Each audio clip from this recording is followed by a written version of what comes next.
মোচার ভেতরের নরম কচি খোলাগুলো ফেলে না দিয়ে কুচি করে কেটে নিলাম।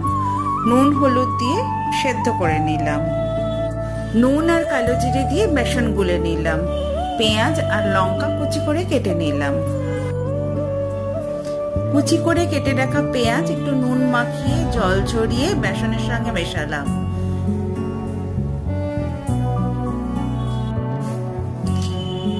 সেদ্ধ করা মোচার খোলা দিয়ে দিলাম। কাঁচা লঙ্কা কুচি দিয়ে দিলাম। এবার সব একসঙ্গে ভালো করে মেখে নিলাম। তেল গরম করে তেলের মধ্যে বড়ার আকারে ভাজতে দিলাম। ভালো করে উল্টে পাল্টে বড়ার দুই দিক লাল করে ভেজে নিলাম।